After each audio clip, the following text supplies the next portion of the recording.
તો સૌથી પહેલા મિત્રો તમે આ વિડીયો જુઓ।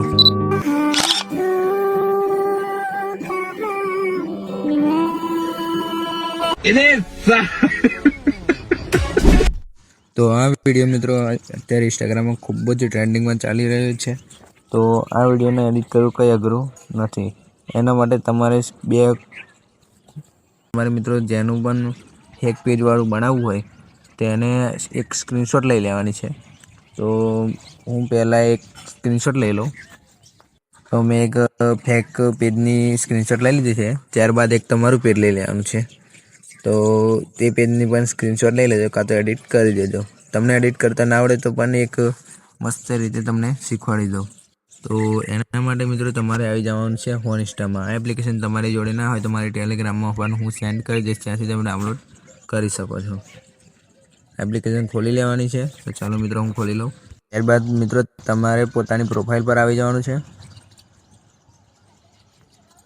ત્યારબાદ આ ઉપર જે કોર્નરમાં દેખાય છે મિત્રો તેના પર ક્લિક કરવાનું છે અને પછી ત્યારબાદ એડિટ ઇન્ફો એના પર ક્લિક કરવાનું છે।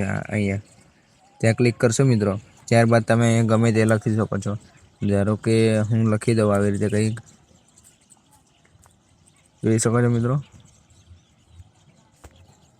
જોઈ લો મિત્રો, કંઈક થઈ ગયું છે આવી રીતે તમે પણ કરી શકો છો। સિમ્પલી તમારે મિત્રો આની પણ એક સ્ક્રીનશોટ લઈ લેવાની છે। આ સ્ક્રીનશોટ લઈ લીધા બાદ તમારે સીધું આ કોઈ પણ એપ્લિકેશનમાં આવી જવાનું છે। આવીને તમારે મિત્રો આ જે ગ્રીન કલરનું સૌથી મોટું પ્લસવાળું દેખાય તે દબાવવાનું છે। પછી ક્રિએટ પ્રોજેક્ટ પર ક્લિક કરી જવાનું છે અને સાઈઝ આ સિલેક્ટ કરી લેજો। ત્યારબાદ તમારે એ વિડીયો લઈ લેવાનો છે, કારણ કે આપણે સોંગની જરૂર પડશે એટલા માટે એ ઓડિયો લઈ લેવાનો છે। ત્યારબાદ પહેલેથી ચેક છેલ્લે સુધી બીટ કરી લેવાનો અને ત્યારબાદ જ્યાં વચ્ચે બીટ કરવાનું આવે છે ત્યાં બીટ કરી લેવાનું છે। તો આ 3 સેકન્ડે બીટ છે, 3 સેકન્ડે કરી લઉં। ત્યારબાદ 6 સેકન્ડે મિત્રો આવી રીતે 2 બીટ કરી લેજો તમે। ત્યારબાદ તેનો એક એંગલ આપણે લેવો પડશે મિત્રો, તો તેના પર ક્લિક કરવાનું છે આપણે। ત્યારબાદ એડિટ શેપ પર જવાનું છે। ત્યારે સાઈઝ એની કંઈક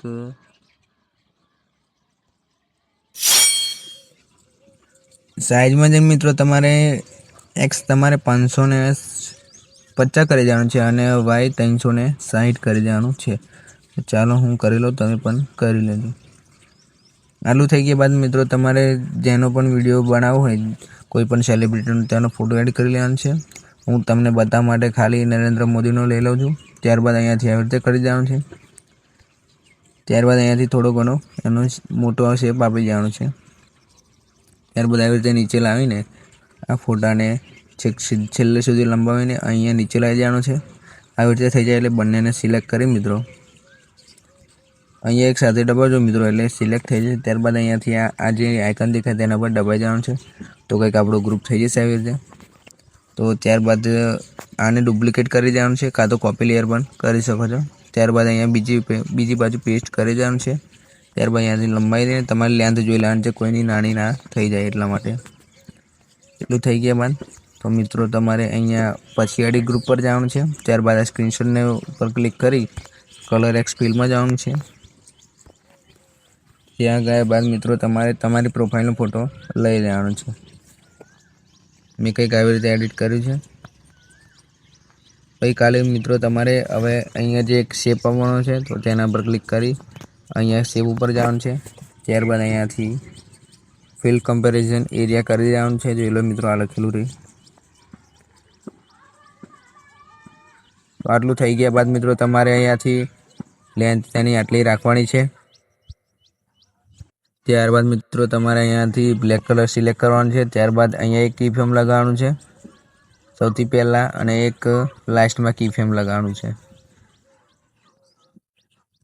ત્યારબાદ આટલે લગાવીને મિત્રો તમારે પછી પાછું આવી જવાનું છે। ત્યારબાદ અહીંયા જે વચ્ચે બીટ કરે ત્યાં 87 કાં તો 80 લગીને લાવી જવાનું છે। આગળનો ફોટો ના દેખાય ત્યાં સુધી તમારે એટલે કરવાનું છે મિત્રો। ત્યારબાદ છેલ્લે ફૂલ માઇનસ કરી જવાનું છે, કંઈક આટલે લાવી જવાનું છે। ત્યારબાદ આટલું થઈ ગયા બાદ તમારો વિડીયો ઓટોમેટિક રેડી થઈ જશે। હું તમને જે વિડીયો નાખું તેને તમારે વચ્ચેથી કટ મારી દેવાનું છે મિત્રો, અને પાછળનું રિએક્શન તમારું થઈ જશે ઓટોમેટિકલી। જો કરી દો મિત્રો, હું તમને બતાવી દઉં। જોઈ શકો છો મિત્રો. તમારે કોઈ બીજા કોઈ સેલિબ્રિટીનો વિડીયો હોય તો તમે પણ અલગ રિએક્શન મૂકી શકો છો. ચાલુ થઈ ગયા બાદ મિત્રો તમારે જો ઓલો લેયર લખ્યું હોય તો પણ લેયર તમે લખી શકો છો. તો હું ચાલો લખીને પણ બતાવી દઉં. કહા તું. આટલું લખ્યા બાદ મિત્રો તમારે પોતાનો ફોન્ટ સિલેક્ટ કરી લેવાનો છે. કોઈ પણ ચાલે મિત્રો ફોન્ટ તો. આટલું જઈને મિત્રો આવી રીતે કંઈક લખવાનું છે. કહા તું. ત્યારબાદ એક ઇમોજી મૂકી દેવાનું છે.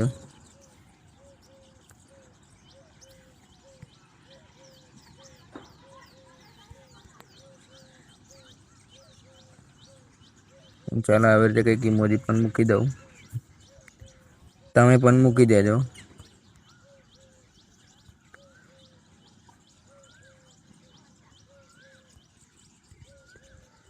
આવી રીતે ફરી એડિટ પેજમાં જવાનું છે મિત્રો. ત્યારબાદ અહીંયાથી કહા તું તો કહા મેં.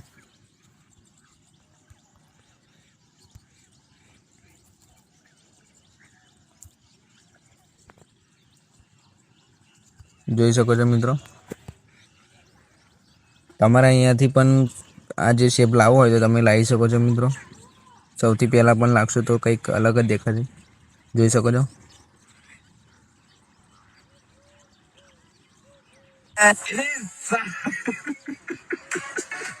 ચાલો મિત્રો મળીએ નવા વિડીયોમાં. તો વિડીયો સારો લાગે તો લાઈક શેર કોમેન્ટ કરી દેજો અને ચેનલને સબસ્ક્રાઈબ કરવાનું ભૂલતા નહીં.